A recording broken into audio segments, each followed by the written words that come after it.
Good afternoon, friends. This is going to be an interview of Steve and Ronnie McDowell, 30-year missionaries that are from the 91st class of Gilead, and we've been serving here in Panama for over 30 years. It will be 31 years in September. What we'd like to share with you is 6 questions that we're going to answer about us being Jehovah's Witnesses and getting into the missionary service. So we'll start out with the question, how did I get the truth?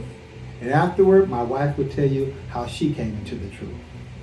Well, my experience starts with, I was a young teenager, and in 1966, 67, I had an aunt who became a Jehovah's Witness, and she was in some weird religion to us because she didn't celebrate Christmas, so we never thought anything of it. There was 12 to 14 children living in my house, and I was in my year after high school waiting to go to the university for 1 year, and that's when the truth got me. What happened was that during those time periods, we used to go to parties every weekend. And so a friend of mine, whose name was Richard, his father was a Jehovah's Witness, but he wasn't baptized, and he hung out with us street children, street kids. And we were going to a party one night about 9 o'clock at night, and so he wanted to go, but he was scared to ask his father if he could go. So I told him, I'll go up there with you when you ask your father. So we went up and we asked the father if he can go to this party with us. And the father told him, what if Armageddon comes while you're in that place? So I asked him, what is this Armageddon stuff? So he explained what Armageddon was, and then he told his son, the decision is yours. We went to the party anyway. We came home that night about 4 o'clock in the morning, and the next day his father was becoming more strict with him. He told him he was going to go to all the meetings. So that Wednesday, he invited me to go to my first meeting of Jehovah's Witnesses. So in going to that meeting, I was really impressed because Jehovah's Witnesses was different from my religion. I was raised in a basically evangelical church. It was all black. I was a member of the choir. But in the week, I was a street kid, involved in immorality, drugs, stealing. I had a violent temper. But when I walked into the Kingdom Hall of Jehovah's Witnesses, I was impressed. They had 8 nationalities there. Everybody had the Bible. And even children were on the platform talking about the Bible. I was impressed by Jehovah's Witnesses. And at the end of the meeting, I asked questions for like a half an hour. But I did not want a Bible study. So I was actually going to all the meetings of Jehovah's Witnesses, 5 meetings, for 3 months without studying. Then something happened to impact me and make me want to study. It was back in 1972. There was a music concert at the Hollywood Palladium in Los Angeles. And the same Monday night, they had the Congregation Bible Study. Well, my friend Richard, without me knowing it, he went with a gang called the Crips to the music concert in Hollywood. I went to his house with his mother and father and daughter, and we went to the book study that night. Well, while I was at the book study, my friend Richard threw the first blow, and the other gang members got involved in the fight too, and they beat a boy to death at the music concert. Why? Because he would not give them his leather coat. The next day, the police came and took my friend Richard and other members of the gang to to jail. And during the court scene or their trial, some of them were laughing because killing somebody kind of gives you rank in prison. So they were all given life sentences, but the son of the witness was only 17. And his father was a famous saxophonist named Big J McNeely, and he had the witnesses study with his friend while he was in prison. So his son only served 1 year and got out. He never came into the truth, and then that's what made me start studying.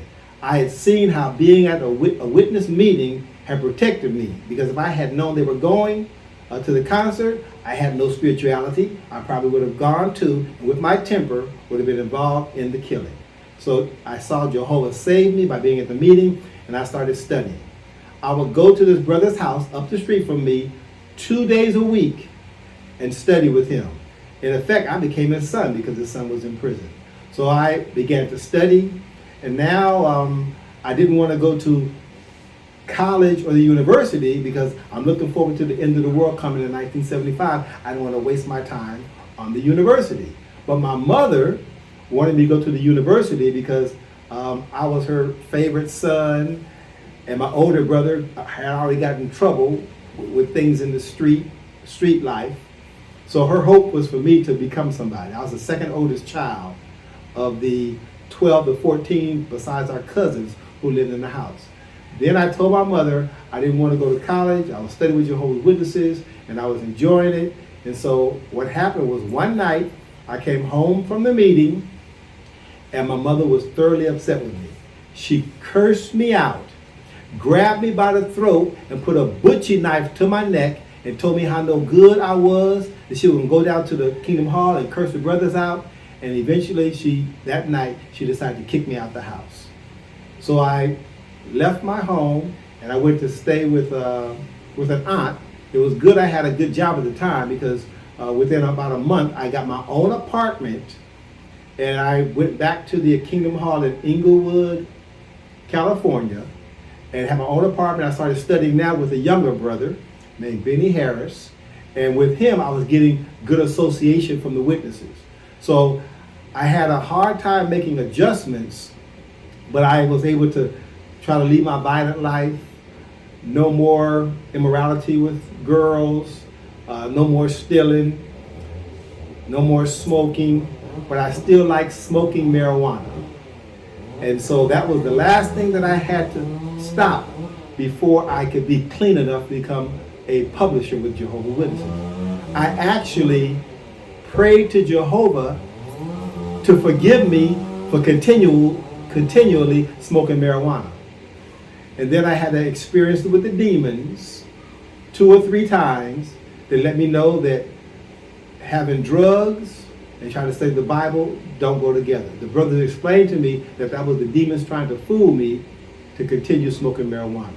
So I cleaned up that part of my life, and then I was finally baptized as one of Jehovah's Witnesses in 1974, January 5th.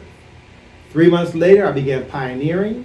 By the fall, I was a regular pioneer, and within 2 years, I had gone to Bethel. So from Bethel, I served there parts of 3 years, 1976, 77, and 78. And after coming out of Bethel in 1980, I got my lady. And here she is. So now she'll tell you how she came into the truth. Ronnie? I wasn't raised in a religious family. I didn't know anything about the Bible. And I had an aunt that became one of Jehovah's Witnesses. So all I knew is that they didn't accept gifts during Christmas or other occasions. And so when I came into elementary school, I think I was about the 5th or 6th grade, the 2 cousins came to live with us, and one of them was a Jehovah's Witness. And I used to see her in her room marking in her book all the time, so I would go and ask questions. She, would tell me she was studying for, the Bible, or she was studying for a meeting, but she didn't further, explain why. And so one day she was going to the congregation book study at that time, and I asked if I could go with her, and she told me to go ask my mother.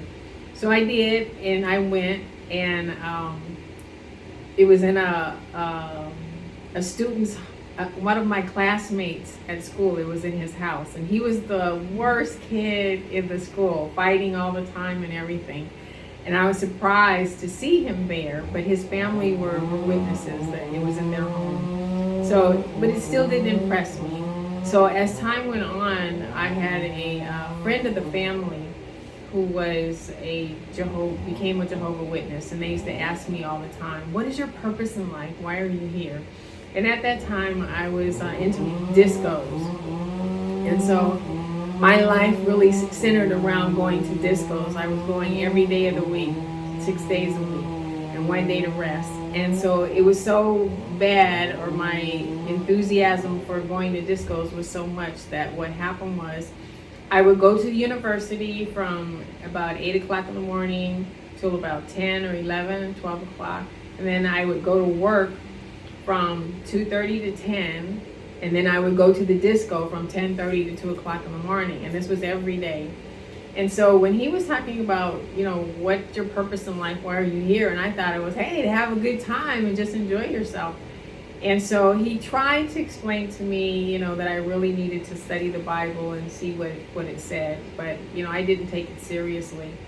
And even when my mother remarried and I went to live in Africa for a couple of years, and I met some witnesses there as well that offered to study the Bible with me and invited me to the Kingdom Hall. But I just took the magazines, but nothing else.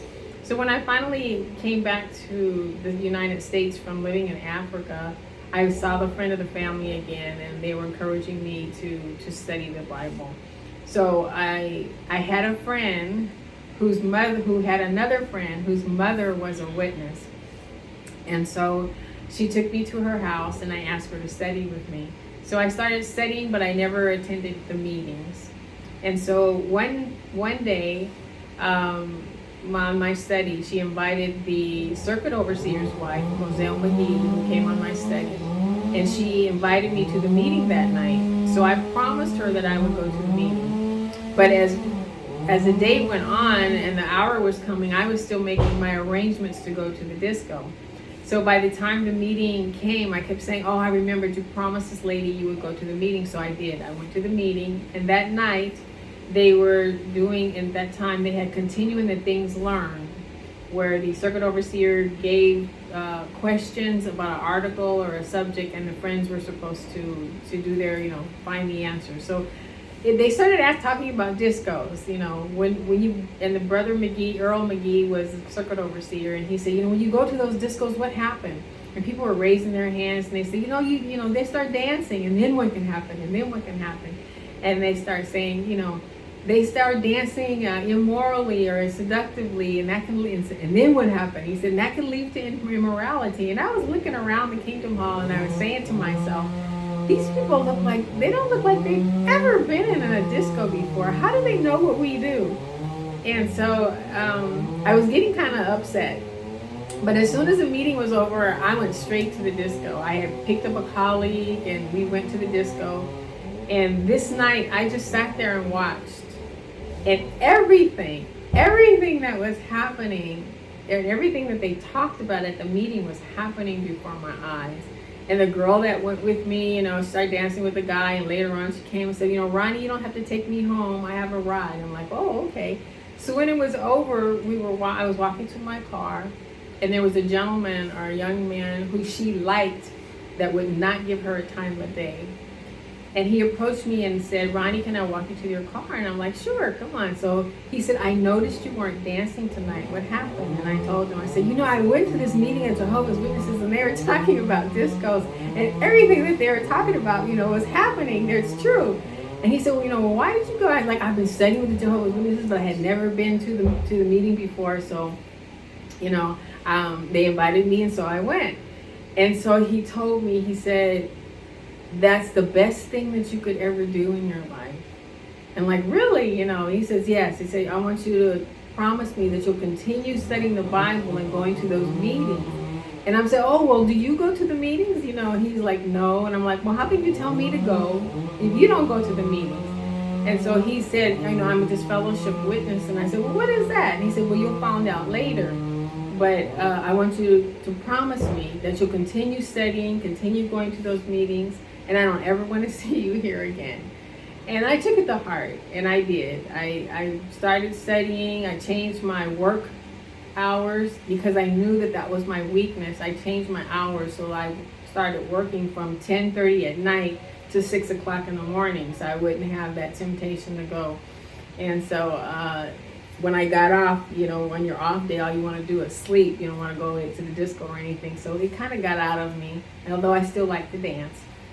And so, and then months later, I got baptized December the 8th, 1979. So that's how I came into church. So back then, my wife was seen as a disco queen.